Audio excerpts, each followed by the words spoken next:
Sarah Carter stepped into the glass doors of Alden and Rowe Advertising, gripping her tote bag tight, her knuckles pale with nerves. She wasn't new to the job anymore.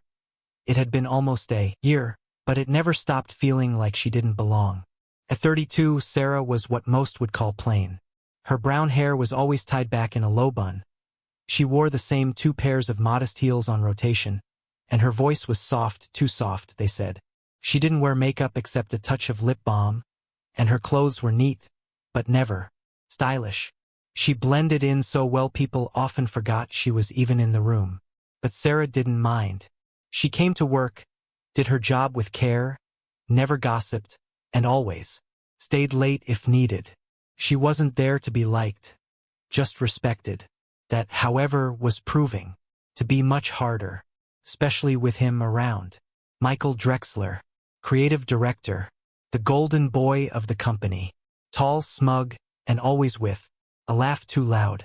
He wore arrogance like a suit and considered himself a genius in the art of marketing. Everyone wanted to be around him or at least not be on his bad side. Sarah had stayed out of his way as much as possible. But that morning, during the weekly pitch meeting, she'd had an idea. A good one. The room was filled with chatter and scribbled notes when Sarah gently raised her hand. Michael looked at her, eyebrows raised like he forgot she worked there. I was thinking, she said, voice barely above a whisper. What if we changed the campaign slogan to something more emotional? Maybe something that speaks to the customer's real fears, not just their desires. She paused, hands trembling just slightly. The product is insurance, she continued, gaining a bit more strength. So maybe instead of focusing on wealth protection, we focus on protecting what matters most. Family, memories, that kind of thing. There was a silence, some nods, even a few murmurs of agreement, and then Michael laughed. A full, hard, condescending laugh. Oh, Sarah, that's sweet, he said, tilting his head like he was talking to a child. But we don't sell bedtime stories here. We sell results. Let the grown-ups handle the pitches, all right? The laughter from others followed. Not all, but enough to make her cheeks burn. He didn't stop there. Next time you feel the urge to save the campaign with your feelings, maybe write it down in a diary instead. We'll stick to things that work, like data. Her mouth went dry. She nodded, trying to keep her face calm, even though humiliation was rising like a fire inside her. She didn't say anything else for the rest of the meeting. When it ended, she quietly gathered her notes while others rushed to share their real ideas. With Michael, no one met her eye. No one defended her. That was the day she stopped speaking up. The day she realized that in that office, being kind, being thoughtful, being simple meant being invisible. Or worse, a joke. But what no one saw that day, what even she didn't know yet, was that Sarah Carter had just planted the seed of something that would grow far beyond that office. It would take time, years. But one day, that same man, Michael Drexler, would sit across from her, desperate, ruined, and humbled, and he would beg. 2 years passed and everything changed, but not all at once. Sarah stayed at Alden and Rowe for another 8 months after that humiliating meeting. She kept her head down, did her work quietly, and never dared to speak in meetings again. The atmosphere around her grew colder, like she had become part of the office furniture, present, useful, but ignored. But beneath her silence, something had started to shift. At night, in her tiny apartment, Sarah began working on something of her own. She had always loved writing, quietly scribbling thoughts, emotions, ideas.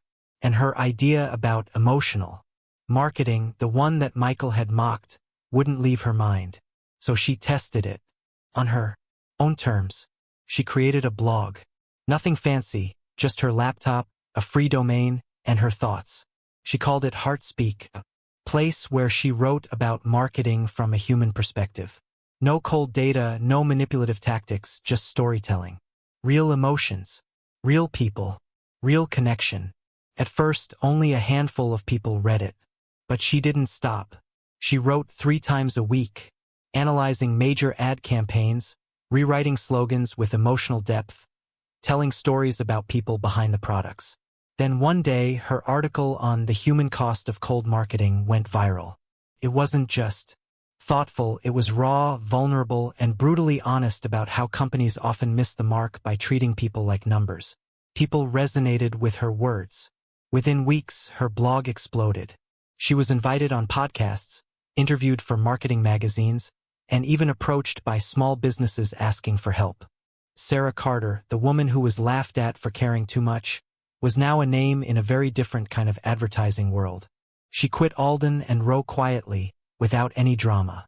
No big speech, just a 2-line resignation email and a polite thank you. Michael didn't even notice until someone else told him. Sarah started her own boutique agency, Soulworks Creative, out of her kitchen. It was small, just her and a laptop, but it grew faster than she imagined. She worked with nonprofit groups, mental health apps, eco-friendly startups, companies that actually cared. In 4 years, she went from invisible employee to the founder of one of the most respected, emotionally driven branding firms in the country. Her face appeared on the cover of Marketing Insight Monthly, under the headline, "Meet the Woman Who Made Empathy Profitable." Meanwhile, Alden and Rowe was not doing well. The industry had changed. The cold, flashy, data-only approach was losing ground. Consumers wanted to feel something. Campaigns like Sarah's Simple, Honest, Human were outperforming the biggest agencies by miles. And Michael Drexler? His numbers were slipping. Clients were pulling out. His team, once loyal, was leaving in droves. Rumors swirled about his temper getting worse. His arrogance, once tolerated, had become a liability. By the time Sarah saw his name pop up in her agency's contact request form, she hadn't thought of him in months. She stared at the screen, expression unreadable. Urgent consultation request, Michael Drexler / Alden and Rowe. Attached was a personal message. Dear Ms. Carter, I know this is unexpected. I am reaching out because we are in a serious situation, and I believe your expertise is exactly what we need. I am prepared to offer generous compensation and full creative control. Please consider meeting me. I was wrong about you. Sarah leaned back in her chair, staring out the window as city lights flickered on. The man who once humiliated her in front of a room full of people was now asking for her help. Humbly, even desperately. And he had no idea that she wasn't just going to say yes or no. She was going to make him earn it. Sarah didn't reply to Michael's message right away. She stared at it for a long time, her fingers hovering over the keyboard, then finally closed the laptop. Let him wait. She wasn't the same woman he once laughed at. Time had changed her, but not in the way most people changed. She hadn't hardened. She hadn't grown cruel. But she had grown sharper, smarter, and most of all, wiser. By the next morning, there were 3 follow-up emails in her inbox. Just checking to see if you've received my message. Would you be willing to hop on a short call to discuss? Please, this is urgent. Sarah didn't reply to any of them. Instead, she sent a short message to her assistant. Set a meeting with Michael Drexler. 1 hour. I want it at Soulworks. No call. In person only. She didn't want him hiding behind a phone. 2 days later, he walked through the doors of her office.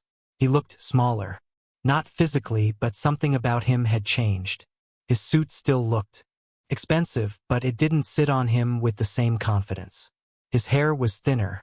His eyes were tired. The man who once strutted through boardrooms like he owned the air itself now seemed unsure of where to stand. Sarah, he said, offering a tight, awkward smile. She didn't smile back, just motioned toward the seat across from her desk.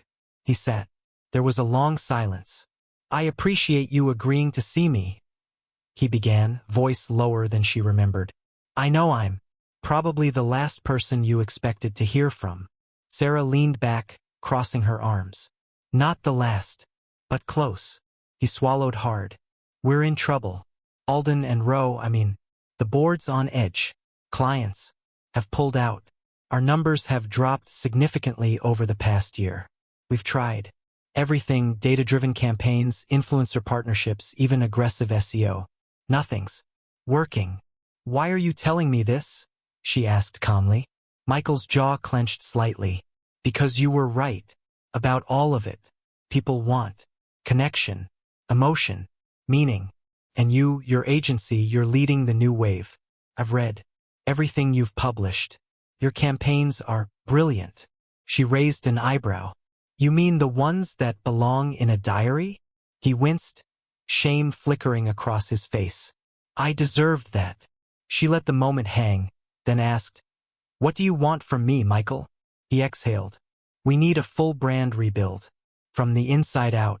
New image. New philosophy. Something that feels real. And you're the best at that. Sarah stared at him, unmoved. You're asking me to fix the company that made me feel like garbage for doing exactly what you want now. Yes, he said without flinching. Because you're the only one who can. There it was. The full circle. And still, something in her chest twisted. Not from pity. From power. For a moment, she imagined telling him to get out. To laugh in his face the way he once laughed. In hers. But revenge didn't taste as sweet when you already had everything he had once denied. I'll do it, she said finally. Relief flooded his face.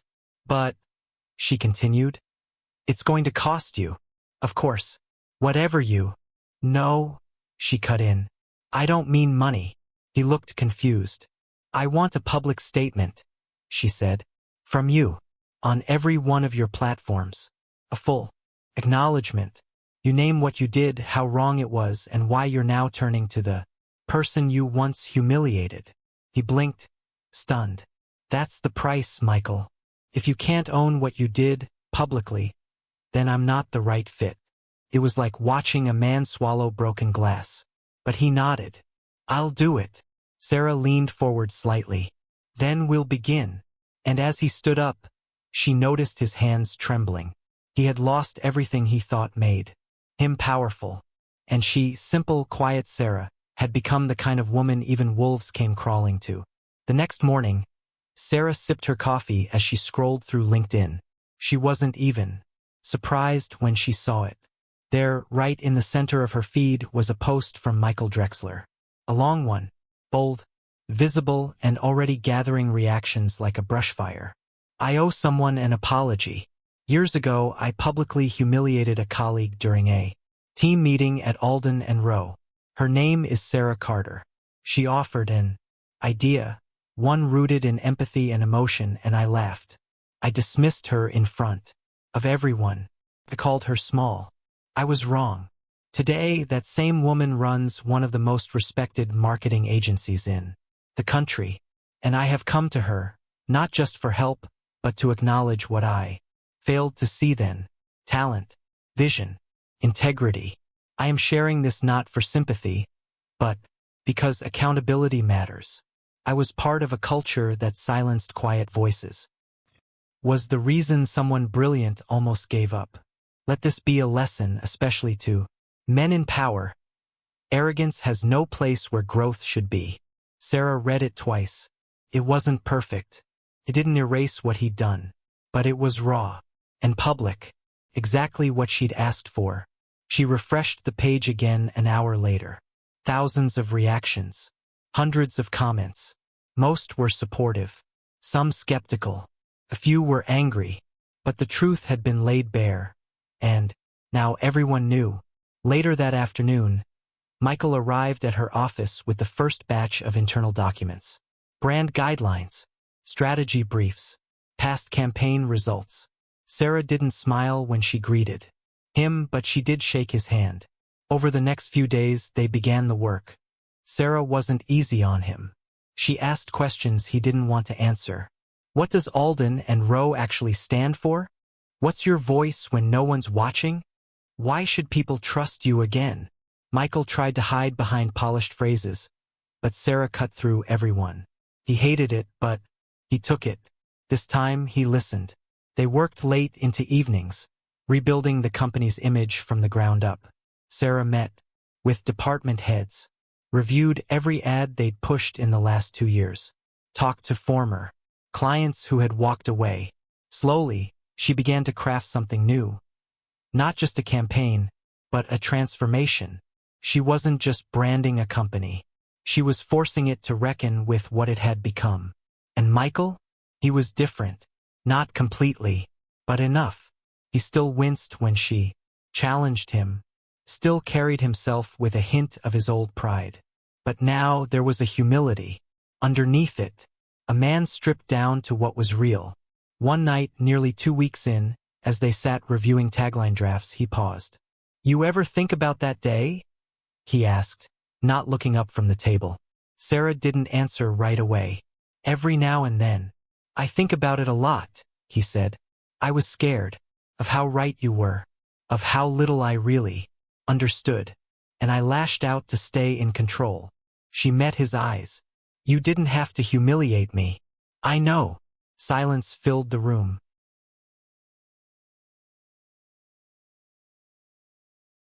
"I used to think I had to be the smartest person in the room," he continued.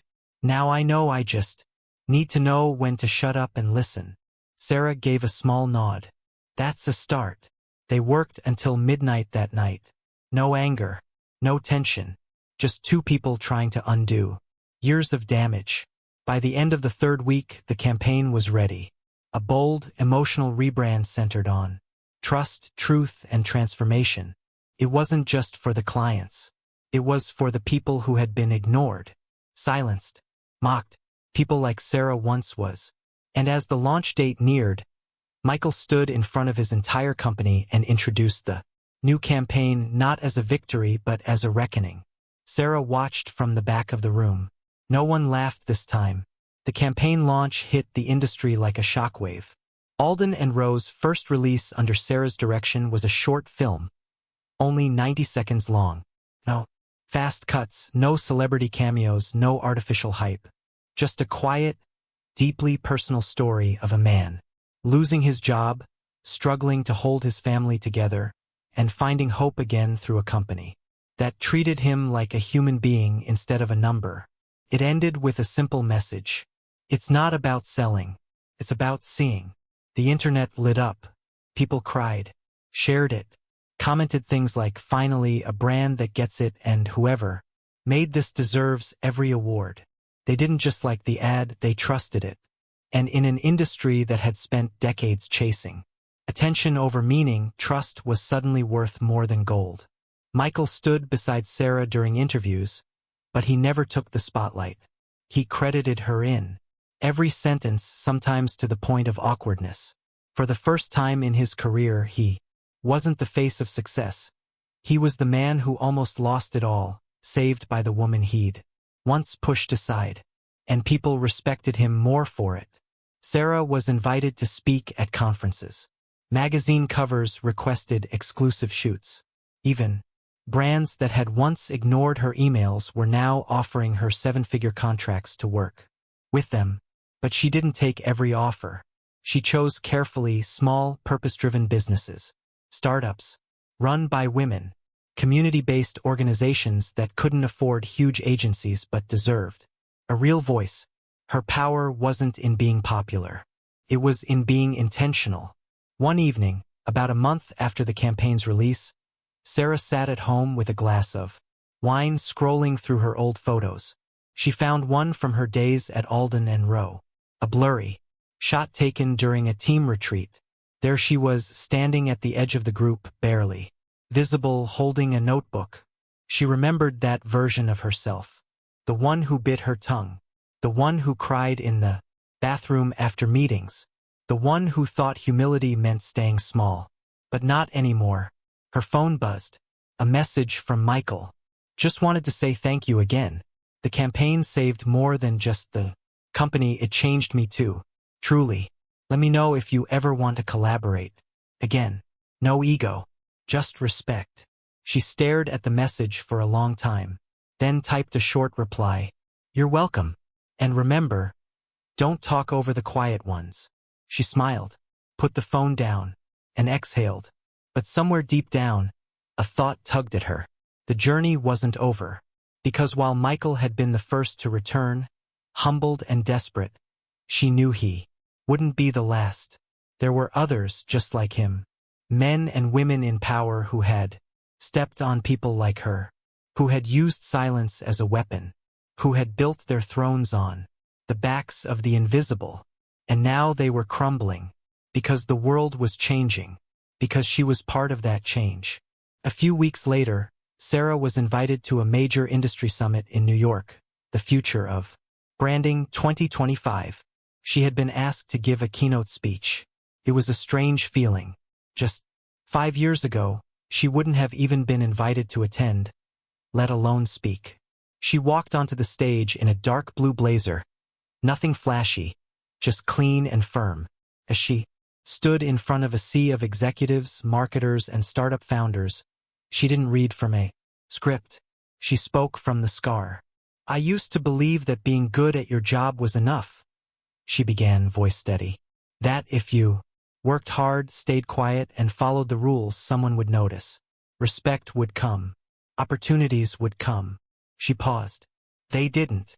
She told them, without naming names, about the meeting where she was laughed at, the humiliation, the months of silence that followed. She didn't sugarcoat it. "But I wasn't broken. I was just underestimated." The room was silent. And so are millions of people every day, because they speak softly, because they look ordinary, because they choose kindness over ego. She looked across the audience, locking eyes with a few older men in suits. Some shifted in their seats. She didn't blink. "We are entering an age where empathy is not weakness. It's a competitive edge. And if you're still laughing at it, you're already behind." When she stepped off the stage, the applause lasted almost a full minute. People stood. Some clapped with emotion in their eyes. Sarah had become more than a strategist or agency owner. She had become a voice. Over the following months, more stories came to light. A junior copywriter reached out to her. Privately, she'd been sidelined by her boss for speaking up about a sexist campaign. A black designer shared how his ideas were always filtered through someone more presentable before reaching clients. An intern sent her a message that simply said, "I thought I was the only one. Thank you." Sarah began mentoring some of them.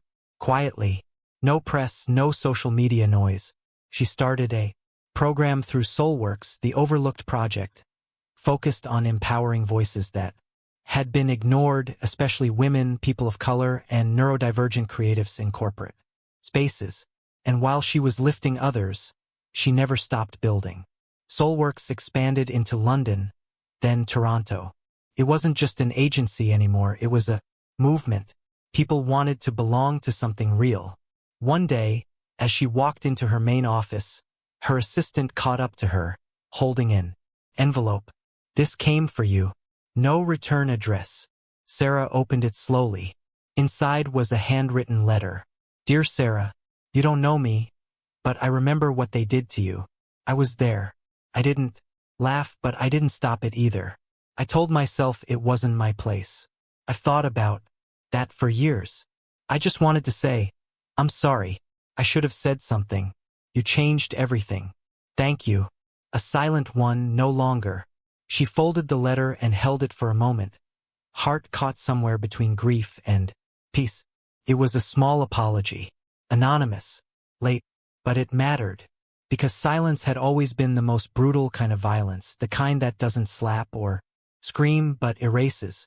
And now, people were speaking again. The following year brought something Sarah never expected, recognition from the very institutions that once ignored her.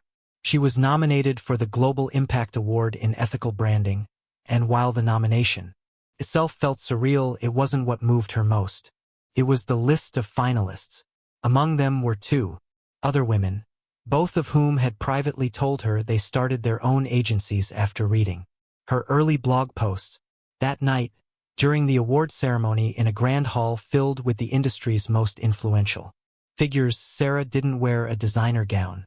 She wore a simple black dress and a silver pendant that once belonged to her mother. Something grounded, something real.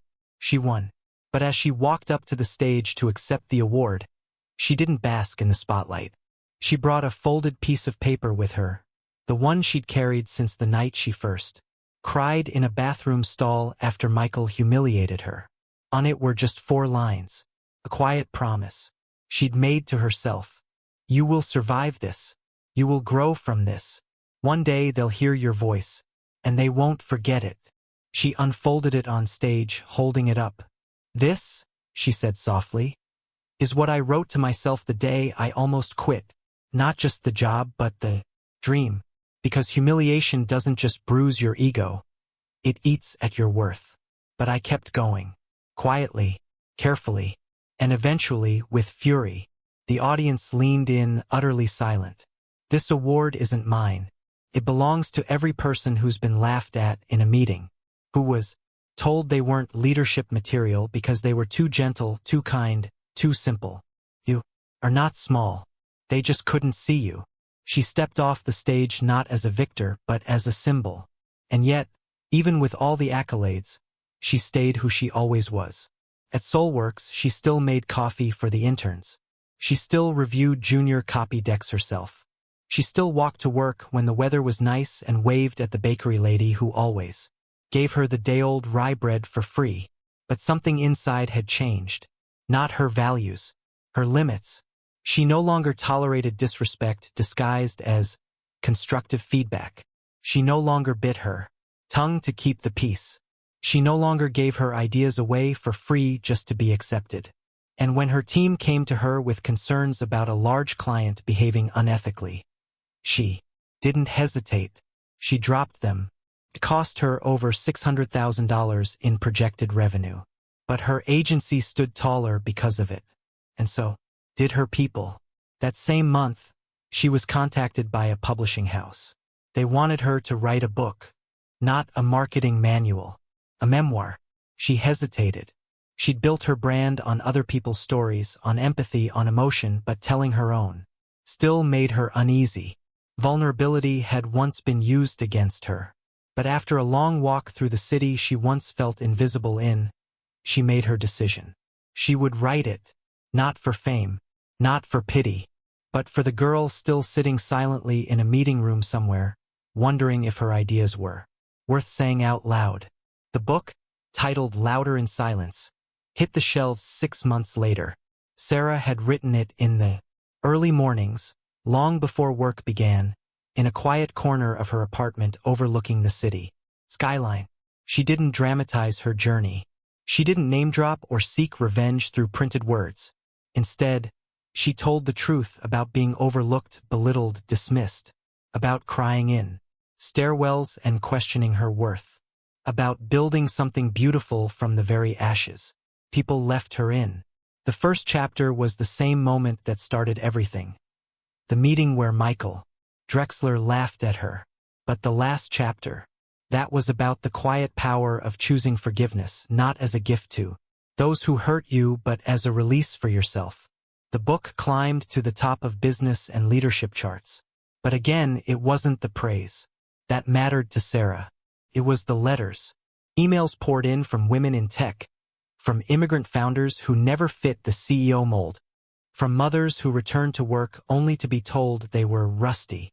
They shared their humiliations, their doubts, and what her words had stirred in them. One email stood out. It was from a college senior named Alia who had read her book in one sitting and said, I was going to change my major because I thought I didn't have the personality for marketing. I don't have a loud voice. But now I know that doesn't mean I have nothing to say. That was the moment Sarah realized what her success truly meant. It wasn't the clients she had saved, or the awards on her shelf. It was the chain reaction.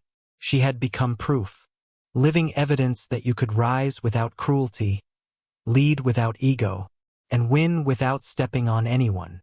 On the 5th anniversary of Soulworks, her team surprised her with a wall in the office, a mural, covered in the names of people who had once been called too soft, too different, too quiet, and had gone on to become leaders, writers, and founders. At the center of the mural was a quote from her book. You don't have to roar to be heard. You just have to speak when it matters. That afternoon, as she stood in front of the mural, Sarah felt the weight of the past lift from her shoulders, not because it was gone, but because she had made peace with it. Her story had begun in humiliation, but it had not ended there. It had turned. It had transformed. And now, when people said her name in boardrooms and classrooms, it wasn't followed by a laugh. It was followed by a pause, by respect, because the simple woman they once ignored had become the voice that changed everything. And she had done it her way, quietly, powerfully, completely.